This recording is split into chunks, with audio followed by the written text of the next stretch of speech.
আসসালামু আলাইকুম প্রিয় দর্শক শ্রোতা, আশা করি সবাই ভালো আছেন। দেশ ও দেশের বাইরে যে যেখান থেকে দেখছেন সবাইকে জানাচ্ছি মা দেশি মুরগি আমার চ্যানেল পক্ষ থেকে স্বাগতম। তো দর্শক দেখুন, আমার ২টি মুরগি কুঁচে হয়েছে এবং আমার যে মুরগি রাখার ঘরটা এটা মোটামুটি ভেঙে গেছে।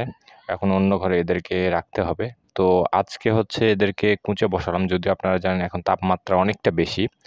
তো সবসময় চেষ্টা করবেন ফাঁকা জায়গায় রাখার জন্য, ঠিক আছে? যেহেতু তাপমাত্রা বাইরে অনেক বেশি।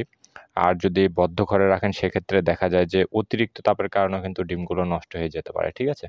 তো যাই হোক, আমি এখানে ১৫টি ডিম দিয়েছি আপাতত। যদিও হয়তোবা এটা বসতে পারবে না। আমার যেহেতু ২ টি মুরগি, আমি আগে ভালো করে দেখে নেব কোন মুরগিটি আমার বসে, ঠিক আছে? এখানে ২ টি মুরগি রয়েছে। একটির আকার বড় এবং একটির আকার ছোট। ছোট মুরগিটি অবশ্যই এই ১৫টি ডিম নিতে পারবে না, এটা আমি সিওর। যে কারণে আমি বেশি দিলাম হচ্ছে আমার অন্য মুরগি। এই মুরগিটি ছোট, যেটি দেখছেন এটি ছোট এবং এর পাশে যে মুরগিটি ছিল এটি হচ্ছে বড় মুরগি যেটি, ঠিক আছে?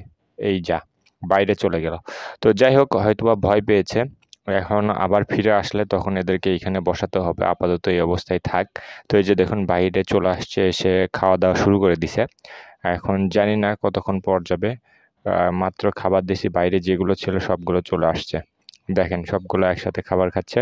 এখন এই খাবার খাওয়াটা শেষ হলে আপাতত চেষ্টা করব ওদেরকে আবার ঘরে ঢোকানোর জন্য। নাহ, এবারও বাইরে চলে গেল আরও। মনে হয় না আজকে বসবে বা বসতে পারবে। দেখুন আবার ডাইকে নিয়ে আসলাম, কিন্তু কোনোভাবেই বসতেছে না।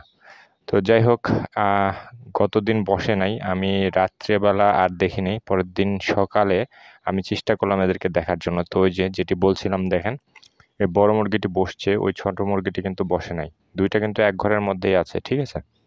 ওই যে যেটি বলছিলাম যে দেখেন ডিম বাইরে রয়েছে। এই ১৫টি ডিম নিতে পারবে না। এ কারণে এইখানে ডিম আমি ৩ টি কমিয়ে ১২ টি ডিম দেবো, ঠিক আছে? ১৫টি ডিম দিলে হয়তোবা দেখা যাবে যে ডিমগুলো নষ্ট হওয়ার সম্ভাবনা অনেকটাই বেশি, অনেকটাই বেশি। এ কারণে এদেরকে এখন আমি ১২ টি ডিম দেবো। ৩ টি ডিম উঠিয়ে নেব এবং ওই ছোট মুরগিটি যেটি ওই পিছনে দেখছেন ওই মুরগিটিকে বাহিরে বের করে দেবো। কেননা ওর এখানে আর দরকার নাই। এই বড় মুরগিটি যেটি এটি দিলে মোটামুটি ভালো আউটপুট পাবো। ঠিক আছে? যদিও ওই ছোট মুরগি দিয়ে এর আগে একবার ফুটিয়েছি, কিন্তু এই মুরগি দিয়ে কখনো ফোটানো হয়নি। তো এবার একেই দেবো। দেখি এর রেজাল্ট কেমন আসে। ঠিক আছে? একে ধরে এখান থেকে বের করে দিতে হবে। তো এই যে বের করে দিলাম। তো যাই হোক দর্শক, কথা হবে আগামীতে অন্য কোনো ভিডিও নিয়ে। সে পর্যন্ত ভালো থাকবেন, সুস্থ থাকবেন। আল্লাহ